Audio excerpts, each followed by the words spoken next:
दोस्तों आप सभी का स्वागत है। 67वीं बीपीएससी का पीटी 8 मई 2022 को हुआ था, लेकिन पेपर लीक हो जाने के कारण इस परीक्षा को रद्द कर दिया गया है। बीपीएससी आयोग इसके लिए एक जांच समिति का गठन किया है और यह बताया है कि हम जल्द से जल्द किस कारण से पेपर लीक हुआ है इसके बारे में हम रिपोर्ट भी देंगे। लेकिन जो अभ्यर्थी बहुत दूर से एग्ज़ाम सेंटर पर आए थे उनको कई कठिनाइयों का सामना करना पड़ा था। सबसे पहले तो उन्हें गाड़ी नहीं मिला था, रहने के लिए जगह नहीं मिला था, होटल में भी अधिक किराया की मांग उस दिन किया जा रहा था। काफ़ी पैसे खर्च कर वह सेंटर पर गए थे, दूर दूर सेंटर दिया गया था और पेपर लीक हो जाना और आयोग के द्वारा या सरकार के द्वारा यह कह दिया जाना कि हमने पेपर लीक होने के कारण कैंसिल कर दिया है। लेकिन स्टूडेंट के कैरियर के साथ ही एक बहुत बड़ा जो है खिलवाड़ किया जा रहा है। ये नहीं होना चाहिए। किसी भी आयोग के ऊपर यह प्रश्न चिन्ह या यूँ कहिए उसके ऊपर एक धब्बा एक लगा है।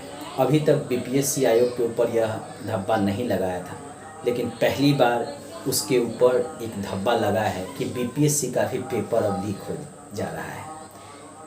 सरकार ने यह कह भी दिया है माननीय मुख्यमंत्री नीतीश कुमार जी द्वारा कि हमने जांच समिति गठित कर दिया है और तुरंत ही इसके बारे में रिपोर्ट हम देंगे। लेकिन सरकार को उन स्टूडेंट को जो यात्रा करके एग्ज़ाम सेंटर पर गए थे, कम से कम उन्हें आने जाने के लिए व्यवस्था अब सरकार की तरफ से होनी चाहिए कि किस तरह वो अपने सेंटर पर जाएंगे और एग्ज़ाम देंगे। इसका दो तरीका है।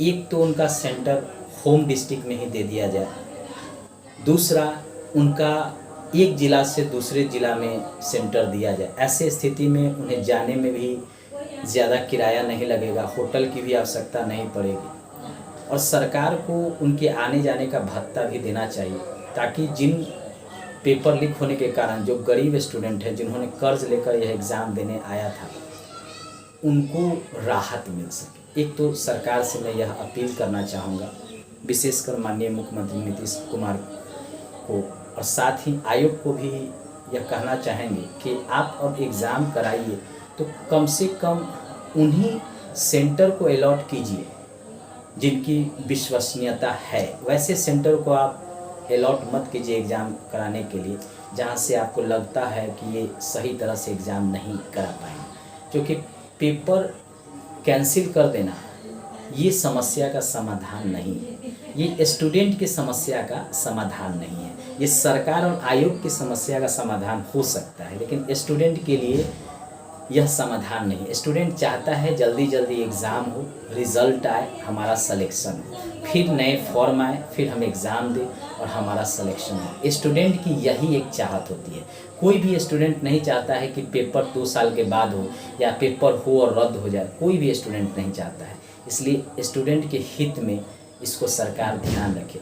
चलिए अब पेपर के बारे में बात करते हैं कि किस प्रकार का पेपर 67वीं बीपीएससी में आयोग के द्वारा सेट किया गया था पीटी के लिए। तो देखिए इस बार का जो पेपर आया था वह आसान नहीं था, कुछ सेक्शन को छोड़ के। जैसे आपके हिस्ट्री में जो क्वेश्चन पूछे गए थे, इतिहास में लगभग 35 प्रश्न पूछे गए थे, ये काफ़ी आसान थे। इसमें से 4-5 प्रश्न ऐसे थे जो शायद कोई न बना पाए, लेकिन बाकी के जो 30 प्रश्न थे वह आप आसानी से बना सकते थे। उसमें कहीं किंतु परंतु नहीं था, एकदम वन लाइनर था, एकदम उनके जो ऑप्शन थे एकदम कहीं से भी उलझाव उसमें नहीं दिया गया था। इसलिए हिस्ट्री के क्वेश्चन जो भी आए थे 35 वह बहुत आसान थे। केवल 2-4 ऐसे प्रश्न थे जो शायद आपको नहीं आता होगा। रहा भूगोल यानी ज्योग्राफी का, तो इस बार इससे 12 प्रश्न आए थे और ये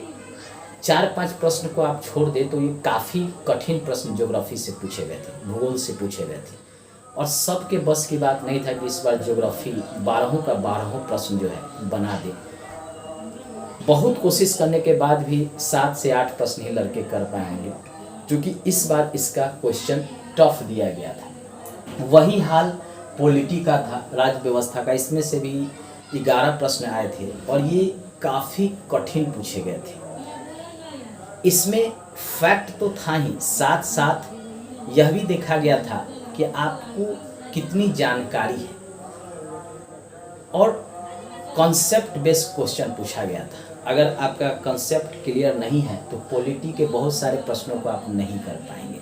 तो आयोग एक तो आपको पॉलिटी जो आप लूसेंट या ऑन बुक से आप फैक्ट रट के चले जाते थे, अब ऐसी बात नहीं है। अब आपको थ्रोली पढ़ना होगा पॉलिटी को। या तो आप लक्ष्मीकांत पढ़े, सुभाष कश्यप पढ़े, लेकिन लक्ष्मीकांत ही अधिकतर लोग पढ़ते हैं, क्योंकि कॉन्सेप्ट बेस्ड क्वेश्चन आया था पॉलिटी से और 11 प्रश्न थे। इसमें से आप 4-5 प्रश्न फैक्ट पे आधारित था, बाकी सब आपके कॉन्सेप्ट पे आधारित था। अब है इकोनॉमिक का प्रश्न, अर्थव्यवस्था का। तो इसमें 4 से 5 प्रश्न पूछे गए थे। वही आपका सर्वे से पूछा गया था, बिहार सर्वे से, भारत के सर्वे से, उनका जो बजट होता है उससे संबंधित था। और कुछ इकोनॉमिक के फैक्ट भी थे, जैसे पंचवर्षीय योजना से 1-2 प्रश्न थे, और भी राजकोषीय घाटा, ये सब पूछा गया था। तो ये तो पूछा ही जाता था। तो काफ़ी कठिन प्रश्न इकोनॉमिक्स से भी नहीं पूछे गए थे। 5 में 3 प्रश्न आप आसानी से कर लेंगे, 2 ही प्रश्न इसमें कठिन आया था। विज्ञान के प्रश्न जो थे वह भी न अधिक कठिन थे न ही अधिक आसान थे, लगभग एक बीच के स्तर का था, यानी मॉडरेट इसे कह सकते हैं। और ये जो प्रश्न था विज्ञान के, इसमें से भी लगभग आप 20 से 22 प्रश्न आसानी से कर सकते हैं। 5 से 7 प्रश्न या 8 प्रश्न ऐसे थे जो काफ़ी उलझाऊ थे, जो आपको थोड़ा डीप नॉलेज हो तभी आप इनके प्रश्नों को कर सकते हैं। गणित का प्रश्न पिछले बार की अपेक्षा इस बार टफ पूछा गया था। पिछला बार का जो प्रश्न था वो आसानी से आप बना लेंगे, लेकिन इस बार का जो गणित का प्रश्न था उसमें जो गणित बैकग्राउंड के हैं, मैथ बैकग्राउंड के हैं, उनके लिए तो आसान है, वो 10 में 10 कर ले जाएंगे। साइंस बैकग्राउंड वाले जो हैं वो आसानी से 10 में 8-9 कर ले जाएंगे, लेकिन जो आर्ट्स बैकग्राउंड के वह 3, 4, 5, 6 इससे ज़्यादा वो नहीं कर सकते हैं। तुक्का लगाएंगे तो 3 से 4 प्रश्न सही होंगे। अगर 2-3 प्रश्न बनाते हैं तो 6 से 7 प्रश्न बना सकते हैं। इस बार का जो गणित का प्रश्न था, मैथ का प्रश्न था, वो थोड़ा कठिन था अन की अपेक्षा। पहले था कि आप 10 ईयर के क्वेश्चन को अगर बना लेते थे तो उससे ही रिलेटेड प्रश्न पूछे जाते थे मैथ में, तो आप उसको आसानी से 8-9 के रेंज में बना सकते थे। इस बार ऐसा नहीं था।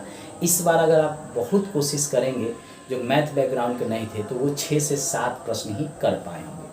अब था बिहार विशेष। इसके प्रश्न जो थे लगभग 21 यानी 21 थे, और इसमें से 15-16 प्रश्न आसानी से किए जा सकते थे।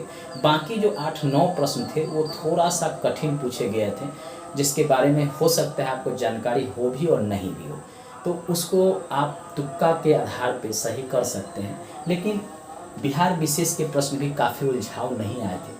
रहा समसामयिक यानी करंट के प्रश्न, तो इसमें 26 प्रश्न पूछे गए थे, और ये प्रश्न में 15 प्रश्न ऐसे थे जो बहुत आसान थे। बाकी के जो 16 प्रश्न थे, यानी 10 प्रश्न और मान लीजिए, तो वो थोड़ा कठिन थे। यानी 15 प्रश्न ऐसे थे जो आसान थे करंट के, और बाकी जो 10 से 11 प्रश्न थे वो काफ़ी टफ पूछे गए थे। यानी वो लिंक से हटकर पूछा गया था, जिसके बारे में आप नहीं पढ़ते हैं, छोड़ के चलते हैं कि ये नहीं आएगा, वही इस बार आयोग ने पूछ लिया था। तो कुल मिला के प्रश्न जो इस बार पूछा था 150 बीपीएससी पीटी में, 67वीं बीपीएससी में, उसमें से कुछ सेक्शन काफ़ी कठिन पूछे गए, तो कुछ सेक्शन काफ़ी आसान पूछे गए। जहां इतिहास का प्रश्न आसान पूछा गया, विज्ञान के प्रश्न भी लगभग आसान ही पूछा गया, बिहार विशेष और समसामयिक के प्रश्न भी थोड़ा सा आसान ही था, लेकिन वहीं भूगोल, राज्य व्यवस्था के प्रश्न काफ़ी कठिन पूछे गए थे। ये आपके लिए एक सबक है कि जो लोग केवल करंट पर ही अपना पूरा फोकस रखते थे, साइंस पे ही फोकस रखते थे, हिस्ट्री पे ही फोकस रखते थे, और बाकी पॉलिटी, ज्योग्राफी, इकोनॉमिक्स ये सब को छोड़ के चलते थे, मैथ भी छोड़ के चलते थे, उनके लिए एक सबक है कि अगर आप सभी सेक्शन को अच्छे ढंग से नहीं पढ़ के जाइएगा तो आपका जो है स्कोर 105, 106 नहीं हो पाएगा। आप जो है 95, 96 तक जाके ही रह जाएंगे, क्योंकि इस बार करंट कुछ ज़्यादा नहीं पूछा गया है। पहले जो था जहाँ 35, 40, 50 तक करंट होते थे, इस बार मात्र जो है 26, 27 तक ही करंट को पूछा गया है। और करंट को इस बार बहुत कम पूछा गया, और करंट पूछा भी गया तो जिस सेक्शन को आप छोड़ के चलते थे वहाँ से भी प्रश्न अधिकतर डाल दिए गए थे। वही हाल बिहार स्पेशल का भी था, बिहार सेक्शन से भी था। तो आप जो है सभी सेक्शन को बारीकी से पढ़ें। चूँकि 67वीं बीपीएससी कैंसिल हो गया है तो मान के चले कि 1-1.5 महीने के बाद ही आपका एग्ज़ाम होने जा रहा है। क्योंकि अभी तो जांच होगी, फिर लीक क्यों हुआ है, पेपर लीक किस सेंटर से हुआ है, अगर सेंटर से हुआ है तो वहाँ कौन कौन दोषी हैं उनके बारे में आपको जानकारी दी जाएगी कि हाँ इस तरह से पेपर लीक हुआ। फिर क्वेश्चन नए सेट किए जाएंगे, उसके बाद जो है वह सेट होके फिर आपके सामने आएगा। तो इसके लिए कम से कम आयोग को 1 से 1.5 महीने का समय ज़रूर लगेगा।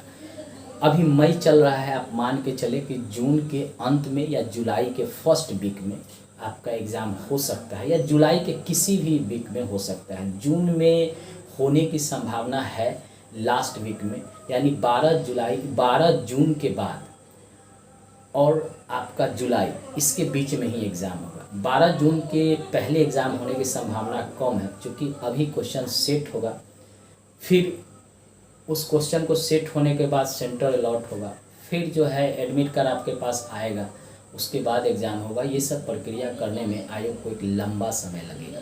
इसलिए आप मान के चलिए कि आपके पास 1-1.5 महीने का समय है। और जिनका पेपर अच्छा गया था उनके लिए तो बहुत दुख की बात है, और जिनका पेपर ख़राब गया था उनके लिए काफ़ी अच्छी बात है कि उनको फिर से अपनी तैयारी करने का एक मौका मिल गया। और ये बार बार नहीं मिलता है, इसका लाभ उठाइए। आप कोशिश कीजिए कि जो जो सेक्शन आपका वीक है, जहाँ जहाँ प्रश्न आपके छूटे हैं, उनको आप अच्छी तैयारी कर लें। क्योंकि आपके पास 1 से 1.5 महीने, हो सकता है कि 2 महीने का भी टाइम मिल जाए, और इसको रिवीज़न करने के लिए जितने सेक्शन आपके ख़राब हैं उनको सही करने के लिए काफ़ी है। एग्ज़ाम होगा, एग्ज़ाम ज़रूर 67वीं बीपीएससी का आयोग लेगा, और 68वीं का भी फॉर्म आने वाला है जल्दी। क्योंकि अब तो पीटी कैंसिल हुआ है तो एग्ज़ाम लेते लेते इनको जून जुलाई तक हो जाएगा। तो मान के चलिए कि उसके बाद ही आपका 68वीं का फॉर्म आने जा रहा है, उससे पहले आपका नहीं आएगा। बस हम यही कहेंगे, पेपर लीक होने के कारण जो कैंसिल हुआ है 67वीं बीपीएससी का पीटी, वो सब स्टूडेंट के लिए दुखद एक घटना मानिए इसको। और आयोग के लिए एक प्रश्न चीज़ है आयोग के ऊपर कि इस तरह का न हो तो ज़्यादा अच्छा है। और सरकार के ऊपर भी है कि आप इस तरह से करवाइए एग्ज़ाम, ताकि जो है विश्वसनीयता बीपीएससी आयोग का बना रहे और सरकार का भी बना रहे, और स्टूडेंट को परेशानी न हो। धन्यवाद।